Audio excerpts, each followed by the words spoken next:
মরক্কোর বিপক্ষে উদ্বোধনী ম্যাচে 1-1 গোলে ড্র করার পর ব্রাজিল দলে বড়সড় ঝাঁকুনি দেওয়ার ইঙ্গিত দিয়েছিলেন প্রধান কোচ কার্লো আনচেলত্তি। আগামী শুক্রবার হাইতির বিরুদ্ধে সেলেসাওরা মাঠে নামবে, তাই শুক্রবার হাইতির বিপক্ষে কেমন হতে পারে ব্রাজিলের স্টার্টিং 11 সেটাই এখন টক অব দ্য টাউন।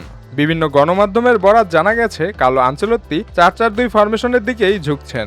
তাহলে কেমন হবে সেই 4-4-2 ফরমেশনের একাদশ, সেটা নিয়েই আজ আমরা আলোচনা করব।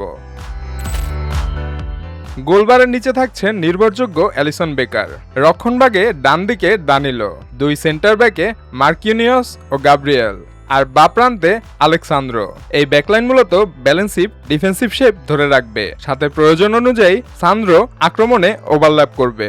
মিডফিল্ডে ডান দিকে খেলবেন রাফিনিয়া, যিনি উইং থেকে ইনভার্ট করে ভিতরে ঢুকে আক্রমণ বাড়াবেন।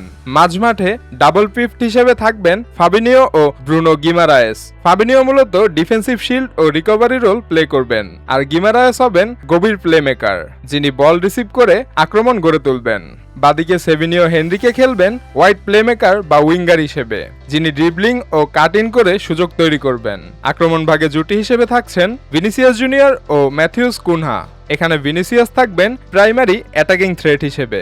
ডিফেন্সের পেছনে রান করা, প্রেস করা এবং ফিনিশিং এর দায়িত্ব তার কাঁধেই থাকবে। অন্যদিকে কুনহা খেলবেন সেকেন্ড স্ট্রাইকার বা ফলস 9 পজিশনে। তিনি ড্রপ করে মিডফিল্ডের সাথে লিঙ্ক তৈরি করবেন, জায়গা খুলে দেবেন ভিনিসিয়াসের জন্য এবং সুযোগ তৈরিতে সহায়তা করবেন। এই সেটআপে ব্রাজিলের আক্রমণ হবে দ্রুত ট্রানজিশন নির্ভর, আর মাঝমাঠে থাকবে নিয়ন্ত্রিত পজিশন ও ব্যালেন্সড কাঠামো।